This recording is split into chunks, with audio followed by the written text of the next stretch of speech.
बिहार की राजधानी पटना में हुए नीट छात्रा मामले में अब हर पल नया मोड़ सामने आ रहा है। तस्वीरें काफी हद तक साफ हो चुकी हैं कि अब उस बच्ची को इंसाफ कभी नहीं मिलेगा।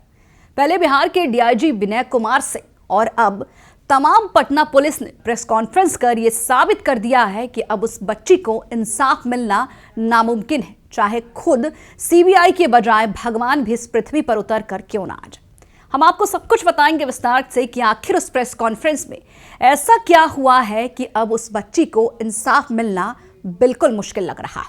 नमस्कार, मैं हूं शालिनी सिंह और आप देख रहे हैं दर्श न्यूज। बिहार की राजधानी पटना, जहां पर पुलिस मुख्यालय है, सत्ता पक्ष का भी मुख्यालय यहीं पर है, लेकिन पटना में एक बेटी के साथ अन्याय हुआ, अत्याचार हुआ। बजाय इसके कि पटना पुलिस और सत्ता पक्ष उस बच्ची को इंसाफ दिलाए, पूरे मामले को इस तरीके से इस 15 मिनट के प्रेस कॉन्फ्रेंस में गोलमोल किया गया है मानो उस बच्ची का इस बिहार की धरती पर कभी अस्तित्व ही नहीं था। एक तरफ आपको बता दें कि जहां पहले कुछ दिनों पहले ही एक सीसीटीवी फुटेज वायरल हुआ, जिसमें साफ साफ देखा गया कि कैसे एक युवक उस बच्ची को गोद में उठाकर दौड़ते हुए हॉस्पिटल की ओर लेकर जा रहा है। उसके ठीक बाद एक महिला दिखी जो उस बच्ची का खून से लथपथ कंबल लेकर उसके पीछे भागती हुई नजर आई। लेकिन पटना पुलिस ने आज एक बड़ा प्रेस कॉन्फ्रेंस किया है और आप जानकर ये हैरान रह जाएंगे कि उस प्रेस कॉन्फ्रेंस की अवधि मात्र 15 मिनट की थी और उस प्रेस कॉन्फ्रेंस में सिर्फ पुलिस कर्मियों को बोलना अलाउड था, प्रेस मीडिया को उनसे सवाल पूछना बिल्कुल अलाउड नहीं था। और सबसे चौंकाने वाली बात कि जब इस प्रेस वार्ता की जानकारी मीडिया बंधुओं को हुई, मीडिया कर्मियों ने वहां पर जाने की कोशिश की तो भारी बल की पुलिस तैनाती वहां पर कर दी गई ताकि एक भी मीडिया बंधु अंदर ना जा सके। तो यहां पर सवाल उठता है कि आखिर क्यों इन पुलिस कर्मियों को, इस पुलिस बंधुओं को मीडिया से डर है? तो यहां पर जवाब यह है कि अगर इन मीडिया को नहीं रोका जाता तो सबसे पहले ये अंदर जाते ही सवाल पूछते, जिसका जवाब पुलिस वालों के पास नहीं होता। हालांकि आपको बता दें कि कड़ी मशक्कत के बाद मीडिया कर्मी अंदर जाते हैं, लेकिन पुलिस कर्मी 15 मिनट में ही अपनी तमाम बातों को कहते हैं, जिसमें आधा से ज्यादा पॉइंट्स ऐसे थे जो इस ओर इशारा करते हैं कि बच्ची ने आत्महत्या की। उनके परिजन ये नहीं चाहते थे कि इस मामले में एफआईआर दर्ज हो। और यहाँ पर सोचने वाली बात है कि जिस बच्ची के माता पिता ने उस बच्ची के शव को पटना के कारगिल चौक पर रखकर इंसाफ की गुहार लगाई, उनके पेरेंट्स लाठी डंडे तक खाए, लोगों ने आक्रोश मार्च निकाला और आज तक इकलौते ऐसे नेता है पूर्णिया सांसद पप्पू यादव जो बच्ची को इंसाफ दिलाने की मांग कर रहे। चलिए सबसे पहले हम आपको बताते हैं कि इस पूरे प्रेस कॉन्फ्रेंस में हुआ क्या। सीबीआई के द्वारा अनुसंधान किया जा रहा है, तो इस पे और कोई भी सीबीआई तो अभी टैकल की नहीं है। घटना यहाँ हुई थी या जहानाबाद में हुई थी? पहले ये बात कैसे सामने आई कि रेप नहीं हुआ है? घटना कहाँ हुई थी? मिसलीड क्यों कर रही थी इस पूरे केस को? घटना कहाँ हुई है सर? किया गया कि रेप नहीं हुआ है? पटना में हुआ है या जहानाबाद में हुआ है? पहले बोला गया कि रेप नहीं हुआ है सर, दोबारा फिर जो तथ्य उससे अवगत करा दिया गया।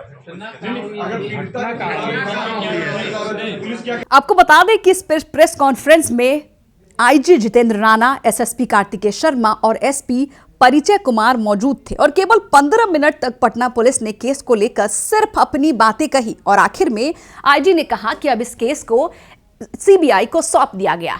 लेकिन सबसे पहले आपको ये बता देते हैं कि जब एसएसपी कार्तिकेय शर्मा को ये बताने के लिए बुलाया गया कि आप बताइए कि शुरुआत से लेकर अब तक इस पूरे मामले में हुआ क्या है, तो सबसे पहले वो परिजन पर ही आरोप लगाते हैं और कहते हैं कि परिजन ये नहीं चाहते थे कि इस मामले में एफआईआर दर्ज हो। और उनका दूसरा और सबसे बड़ा झूठ वो ये कहते हैं कि रोशनी कुमारी जो चित्रगुप्त थाना अधिकारी है, उनको जैसे ही पता चला कि एक बच्ची के साथ जघन्य अपराध हुआ है तो वो तुरंत उस घटना स्थल पर पहुंची। बिल्कुल ऐसा नहीं है, रोशनी कुमारी कभी भी उस हॉस्टल के अंदर गई ही नहीं।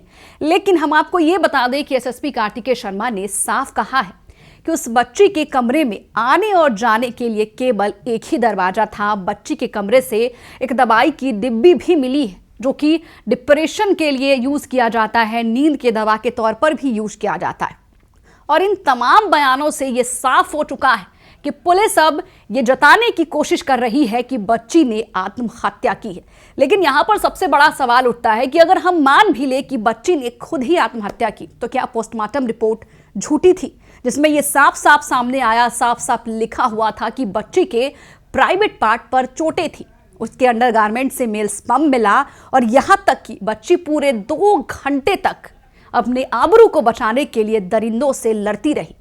आखिर ये पटना पुलिस करना क्या चाहती है, ये बिल्कुल समझ के पड़े हैं। लेकिन एक बात तो बिल्कुल तय है कि पहले विनय कुमार जो परिजनों को ये समझाने की कोशिश कर रहे थे कि आप मान लीजिए कि आपकी बच्ची ने आत्महत्या किया है, अब यही चीज पटना के आईजी के साथ साथ एएसपी, एसएसपी, तमाम लोग, पूरी जनता को ये जताने की कोशिश कर रहे हैं कि किसी ने भी उस बच्ची के साथ ना तो अपराध किया है और ना ही उस बच्ची का किसी ने खून किया है। बच्ची के साथ जो कुछ हुआ है बच्ची ने खुद ही किया है। जरा आप सोचिए कि जब पटना पुलिस, पटना के आईजी, बिहार के आईजी, जिन्हें ये जिम्मेदारी सौंपी जाती है, एक संवैधानिक पद पर बैठे रहते हैं, जिनसे बिहार की पूरी जनता ये उम्मीद लगाकर बैठी थी कि अब इस मामले में इंसाफ मिलेगा, लेकिन जैसे ही ये पूरा प्रेस कॉन्फ्रेंस होता है, केवल 15 मिनट तक ये प्रेस कॉन्फ्रेंस चलती है और सिर्फ इन्हीं को अलाउड होता है ये अपनी बातें कहेंगे, लेकिन मीडिया को अलाउड नहीं होता है कि ये उनसे सवाल कर पाए। तो यहां पर बड़ा सवाल उठता है कि आखिर इस प्रेस कॉन्फ्रेंस को केवल 15 मिनटों में ही